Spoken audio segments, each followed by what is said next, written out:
Hello and welcome to my channels IITN guide to एनसेट।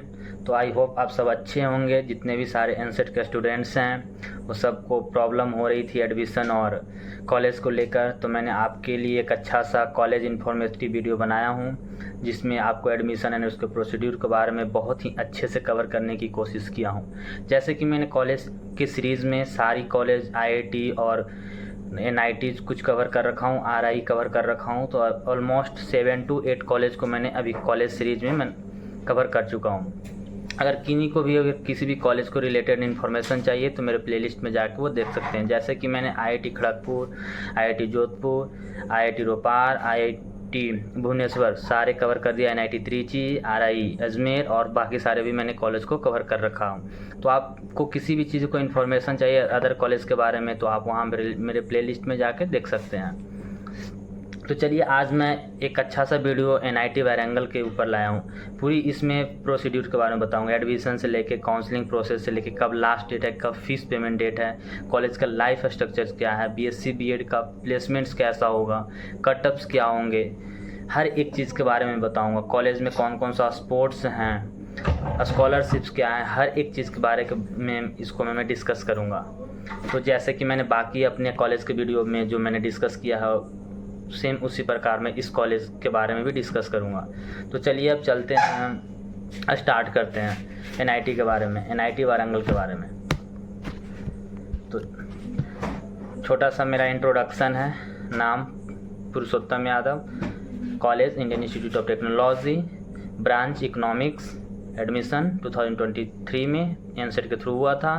Integrated 4 year का course है, duration आपको पता है कि इंटीग्रेटेड होता है, BSc BEd। तो चलिए अब बात करते हैं कॉलेज का ओवरव्यू के बारे में। तो एस्टेब्लिशमेंट जो ईयर है कॉलेज का 1959 में हुआ था। लोकेशन वारंगल आप देख सकते हैं, तेलंगाना में है ये। तो मैं एक हाइलाइटर यूज कर लेता हूँ ताकि आप लोगों को अच्छा से देख सकें। तो अब इंस्टीट्यूशन टाइम फुल्ली गवर्नमेंट है। एरिया का बात करें तो एरिया 248 एकड़ का अप्रॉक्स है, मतलब बहुत अच्छी एरिया, इतना मतलब अच्छा खासा कॉलेज है। ऐसा नहीं कि आप हॉस्टल से निकले क्लास, मतलब ठीक ठाक है, आपको मन लग जाएगा, घूम लोगे। बाकी NIRF रैंकिंग की बात करें तो 19th NIRF रैंकिंग है इंजीनियरिंग फील्ड में। इतना IITs को भी नहीं होते हैं। जो नीचे के IIT है उनकी जैसे भुवनेश्वर हो गया, जोधपुर हो गया, उनका NIRF चेक करोगे आप इंजीनियरिंग में तो उनकी 47 से 46 36 के आसपास है। इसका NIRF रैंकिंग 19th है। तो आप सोच सकते हो कि टॉप NIT में आते हैं। बात करें कनेक्टिविटीज़ का तो 4 किलोमीटर काजीपेट रेलवे स्टेशन से है। आपका कॉलेज से पास में ही एक रेलवे सा जंक्शन है जहाँ से आप इजीली जा सकते हैं। 168 kilometre from Rajiv Gandhi international airport Hyderabad में है, जो कि मैंने यहाँ पे आपको इंटरनेशनल एयरपोर्ट का एक फ़ोटो भी लगा रखा है, आप देख सकते हो। 11 kilometre from Warangal junction railway station से। चलिए अब बात करते हैं eligibility and mode of admission इसका क्या है, क्योंकि लोगों को इसके बारे में भी बहुत लोगों को पता नहीं है कि क्या है। तो एलिजिबिलिटी क्या है उसके बारे में मैं थोड़ा सा आपको गाइड कर देता हूँ। 12th पास होना चाहिए, मिनिमम 60% PCM में मार्क्स होना चाहिए, जनरल और EWS का और OBC को। 12th में SC ST का भी हो तो कोई फ़र्क नहीं, सेम मार्क्स 60% इसने डाटा डाल रखा है PDF में, जो कि अभी मैं शो करके दिखाता हूँ कि क्या क्या इसका सीन है। 12 पासिंग ईयर आपका अगर 2022 में या 23 में या 24 में दिए हैं तो आप एलिजिबल हैं, कोई दिक्कत नहीं है आपको। एडमिशन एनसेट के थ्रू ही होता है BSc BEd स्टूडेंट्स के लिए। तो चलिए मैं आपको दिखाता हूँ उसका PDF से कुछ और चीज़ें। आप देखो NIT वारंगल का, आप देख सकते हो अभी इसने 2024 में अपनी PDF अपने साइट पे अपलोड किया, तो मैंने वहाँ से निकाला। बात करते हैं सबसे पहले इनका इंपॉर्टेंट डेट्स क्या है काउंसलिंग का, मतलब जो रजिस्ट्रेशन प्रोसेस है। सबमिशन एप्लीकेशन जो 19 से 27 तक चलेंगे, 19 अगस्त से लेकर 27 अगस्त तक चलेंगे। डिस्प्ले जो होगा फर्स्ट राउंड का जो सिलेक्टेड स्टूडेंट्स होंगे उनका जो शो करेगा 2 सितंबर को। ऑनलाइन पेमेंट का 3rd to 4th सितंबर 2 दिन का टाइम मिलेंगे। अब बात करते हैं सेकेंड राउंड का कब आएगा, 6 सितंबर को आएगा। सेकेंड राउंड का जो सिलेक्टेड स्टूडेंट्स हैं उनका सेकेंड राउंड 6 सितंबर को आएगा। ऑनलाइन पेमेंट का उनका भी 2 दिन का टाइम्स मिलेंगे, 7 to 8 September. Display of vacant seat, अगर वैकेंट सीट अगर बच जाती है तो 11 सितंबर को वो राउंड में दिया जाएगा। उनका पेमेंट का डेट 12 सितंबर है। अगर अनाउंसमेंट होगा जो 13 सितंबर को होगा। जो भी मतलब सारे स्टूडेंट सिलेक्ट हो जाएंगे उनका पेमेंट्स का डेट अनाउंस जो करवाए जाएंगे इंस्टीट्यूट फी का, वो 13 सितंबर को करवाया जाएगा। बाकी जो जितने भी सब फ़ी पेमेंट है वो पूरी इंस्टीट्यूशन फ़ी नहीं लगेगी, वो सिर्फ बुकिंग चार्ज जो होते हैं ना उसका, सिर्फ आपका सीट रिजर्व करने का जो चार्ज होगा उसका पेमेंट्स लगेगा। अब बात करते हैं यहाँ पे आके अबाउट थोड़ा सा NIT वारंगल के बारे में। वैसे मैंने बता दिया, थोड़ा सा यहाँ पे देख लो। NIT वारंगल जो था एक डीम्ड यूनिवर्सिटी था। इसका पहले नाम था रीजनल इंजीनियरिंग कॉलेज, फिर उसको चेंज करके वारंगल कर दिया गया है, नेशनल इंस्टीट्यूट ऑफ वारंगल। चलिए अब बात करते हैं BSc B.Ed सेकेंडरी स्टेट। इसमें दो ही सबसे बड़ी बात है कि अगले साल जो था ये 4 मेजर डिसिप्लिनरी कोर्स करवा रहा था, बट इस बार से सिर्फ 2 करवा रहा है। उसमें भी देखो फिजिकल एंड मैथमेटिक्स। फिजिकल में आपको अगर फिजिकल साइंस लेते हैं तो आपको फिजिक्स एंड केमिस्ट्री पढ़ना पड़ेगा, दोनों इसी में आ जाएंगे। अगर मैथ्स लेते हैं तो सिर्फ मैथ्स है, 4 ईयर का कोर्स है। माइनर मैथमेटिक्स है तो उसका माइनर कंप्यूटर साइंस होगा। अगर फिजिकल साइंस है तो उसका माइनर मैथ्स होगा। फिजिकल साइंस में आपको फिजिक्स प्लस केमिस्ट्री दोनों पढ़ने पड़ेंगे।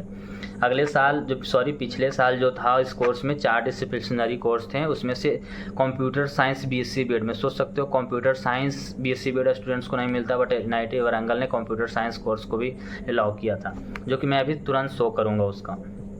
अब बात करते हैं यहाँ पे जो आप देख लो, जो मैंने डाटा शो किया था 2022 3 and 4, ये जो है physics chemistry and maths compulsory होना चाहिए आपको 12th में, अदरवाइज आप एप्लीकेबल नहीं होंगे। SC ST का अगर 5 साल का ईयर है या पढ़ लेना, अगर SC तो 5 ईयर का आपको रिलैक्सेशन मिलते हैं। अगर आप कैंडिडेट का जो भी नॉन रिफंडेबल चार्ज जो है, जो भी कैंडिडेट रजिस्ट्रेशन करेगा उनका 1600 रुपया जनरल, OBC एंड EWS का रजिस्ट्रेशन चार्ज 1600 है, और SC ST का 800 है, जो कि नॉन रिफंडेबल है। आपका एडमिशन होगा तो ठीक है, नहीं होगा तो आपको पैसे ऐसा नहीं कि रिफंड हो जाएगी। और हाँ, एक मैंने डॉक्यूमेंट्स के बारे में आगे मैं शो करूँगा। जो डॉक्यूमेंट्स हैं वो आपका 1 अप्रैल 2024 का होना चाहिए। अंडर 3 मंथ्स का लेते हैं ये लोग, तो आप ये देख लेना। बाकी जिसका भी EWS है वो अपना सर्टिफिकेट बना लें। इकोनॉमिकली वीकर सेक्शन का जो भी है वो अपना सर्टिफिकेट बना लें। उनको भी थोड़ा सा एक रूल है कि अगर 8 लाख से कम है तो आपका बनेगा, अदरवाइज़ नहीं बनेगा। यहाँ पे अगर आपके पास ये चारों में से कुछ भी फॉलो करता है तो आपका EWS सर्टिफिकेट नहीं बनेंगे। बात करते हैं, अब दिखाते हैं जो मैंने बोला था कि अगले बार जो इसने 4 फॉलो किया है। जिस आप देखो यहाँ पे क्या लिखा हुआ है, 23-24 का जो बैच गया था, 23 में जो एडमिशन हुआ था, वहाँ पे आप देखो यहाँ पे कितने 4 कोर्स इसने वो की मेजर डिसिप्लिनरी में रखा था। देखो measure in 4 different disciplinary course में रखा था, जिसमें physics chemistry and maths and computer science, जो कि कंप्यूटर साइंस मेनली अलाउ नहीं करते BSc B.Ed। कोई भी अभी तक कंप्यूटर साइंस अलाउ नहीं किया था। जितने भी अभी कॉलेज पार्टिसिपेट किए हैं NCET में, वो कंप्यूटर साइंस को अलाउ नहीं किए थे, बट इसने फर्स्ट बार अलाउ किया था, बट इस बार से उसने हटा दिया, बट फिर भी माइनर्स में रखा है। मतलब computer science as a minors अभी भी है NIT वारंगल्स में।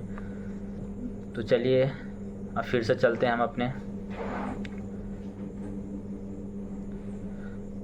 बात कर रहे थे हम, हाँ, eligibility and mode of admission के बारे में बता दिया। कितने % 12th में मार्क्स होना चाहिए ये भी मैंने कवर कर दिया था। तो अब चलते हैं मोड ऑफ एडमिशन जो NIT वारंगल में लेने का है NCET के थ्रू। जो अगर BSc B.Ed स्टूडेंट्स करने जा रहे हैं तो NCET के थ्रू जाएंगे। JEE मेंस के थ्रू BTech BS होता है, IIT JAMS GATE और सारी एग्ज़ाम हैं जिसके थ्रू NIT वारंगल में जा सकते हैं। बट मेनली जो मैं फोकस कर रहा हूँ NCET वाले स्टूडेंट्स के लिए मैं फोकस कर रहा हूँ। तो चलिए अब कटअप्स के बारे में बात करते हैं। कटअप जो है बॉयज़ का अगर 310 प्लस है ना, आपका 310 है तो आप मतलब सेफेस्ट जोन में हो। एक होता है सेफेस्ट जोन, मतलब 99% आपका एडमिशन हो जाएगी। 300 प्लस पे OBC NCL का हो जाएगा, 310 पे जनरल्स का। अगर आपका 300 नहीं है, अगर 300 से कम भी है जनरल्स वालों का, 290 295 290 के आसपास भी है, 285 भी है, फिर भी आप यहाँ पे एक बार रजिस्ट्रेशन ज़रूर करें, क्योंकि आपका बहुत चांस है। यहाँ पे 70% के आसपास चांस है, 60 से 70% चांस, जो कि बहुत ज़्यादा चांस अच्छा है। आपको एक बार NIT में पढ़ने की मौका मिलेगी। अब बात करते हैं जनरल EWS 290 प्लस। अगर 290 प्लस है तो जनरल EWS का बहुत चांस है, मतलब 95% चांस है कि उनसे भी ज़्यादा सेफेस्ट में है वो, उसका टेंशन बहुत कम है। अगर 280 भी है तो वो ज़रूर रजिस्ट्रेशन करें, क्योंकि बहुत कम बच्चे दिए हैं और बहुत सारे बच्चे IIT और NIT और सेंट्रल यूनिवर्सिटी को भी टारगेट कर रहे हैं, IIT RI को टारगेट कर रहे हैं। अब बहुत कम बच्चों को नंबर उतना अच्छा नहीं आया है। SC ST 230 प्लस जो कि एकदम सेफेस्ट स्कोर में है, अगर इनसे कम भी है तो रजिस्ट्रेशन ज़रूर करें। गर्ल्स के लिए 300 है, OBC NCL के लिए 295, 285 है जनरल EWS के लिए और 230 है SC ST के लिए।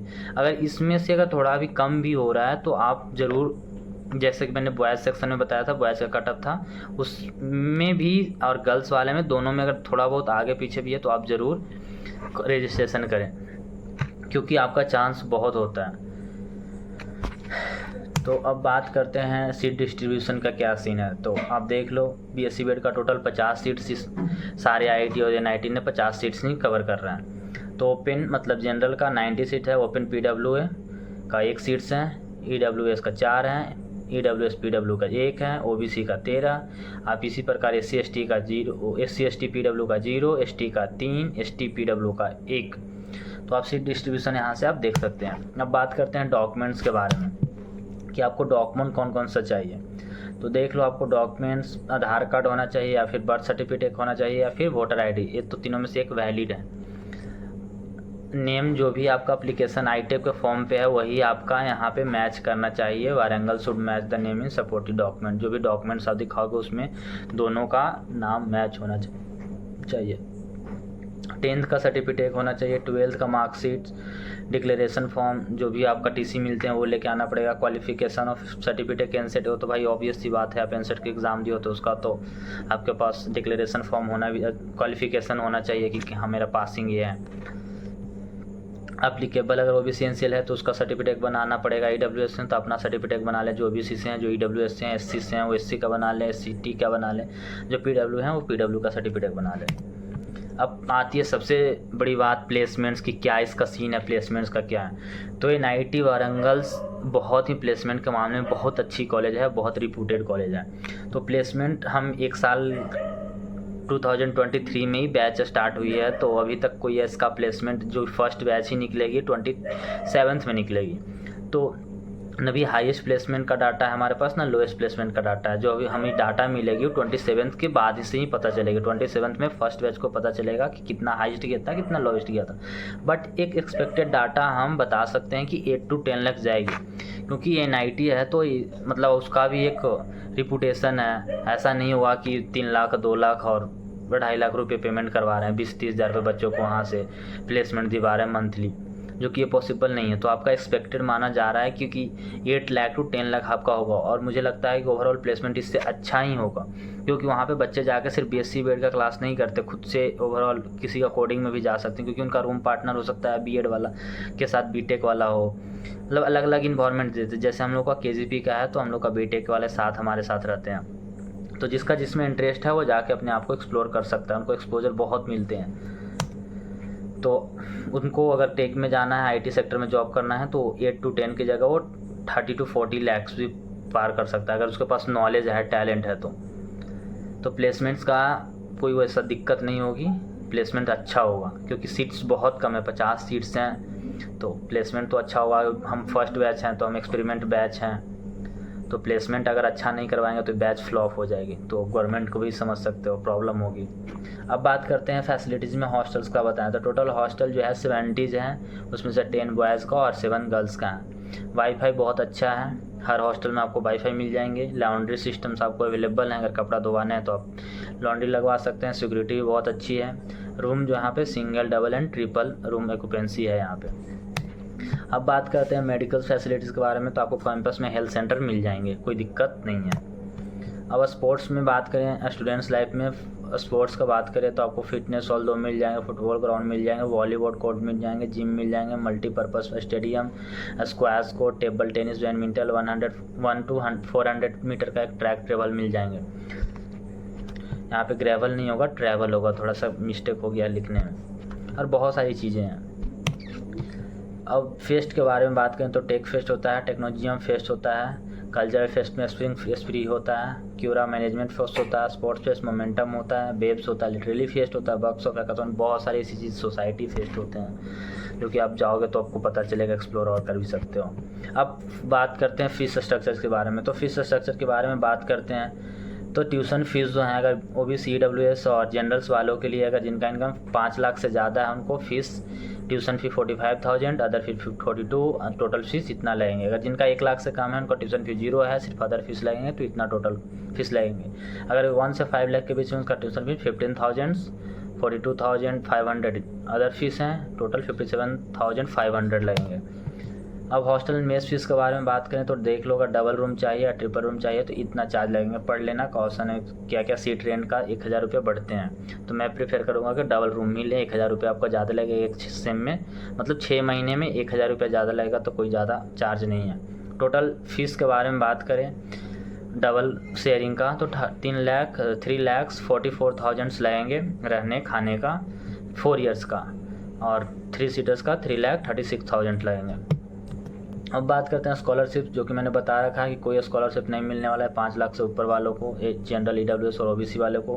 अगर 1 से 5 लाख में तो 2/3 स्कॉलरशिप मिल जाएंगे, 0 से 1 लाख में तो 100% स्कॉलरशिप, SC ST का भाई तो 100% स्कॉलरशिप है। कॉलेज की कुछ बातें भाई, सैटरडे संडे ऑफ होता है, अटेंडेंस 80% बताया जाता है, बट काम चल जाती है, कम भी है, तो बाकी सब चीज़ें पढ़ लेना। क्लास के बीच में गैपिंग होते हैं, टीचिंग लेवल इंग्लिश में ही होते हैं। अगर कोई भी क्वेश्चंस हो, कोई भी डाउट हो तो आप ज़रूर पूछें, क्योंकि अगर आप क्वेश्चंस में कमेंट करते हैं, कोई भी क्वेश्चन आपके मन में है तो आप कमेंट्स करें। हमारे कम्युनिटी का व्हाट्सअप लिंक भी, व्हाट्सअप नंबर भी मैंने दे रखा हूँ, उस पर अभी मैं जाके आप मैसेज करें। जैसे कि मैं यहाँ पे व्हाट्सअप नंबर अपना दे रखा हूँ इस पर डायरेक्ट, या फिर डिस्क्रिप्शन में कम्युनिटी का लिंक है, उसमें ज्वाइन हो जाए, क्वेश्चंस भी कर सकते हैं, कमेंट भी करेंगे तो मैं आपको आंसर्स दे दूँगा। तो थैंक यू गाइस। चैनल को जितना हो सके आप सब्सक्राइब करें, शेयर करें, जिनको इन्फॉर्मेशन चाहिए उनको भेजें। चैनल्स का नाम पता है IITian गाइड टू एनसेट, और कुछ भी प्रॉब्लम हो तो मुझे मैसेज करें, मैं आपको रिप्लाई ज़रूर दूंगा। ठीक है guys, thank you guys. Share and subscribe कर दे भाई।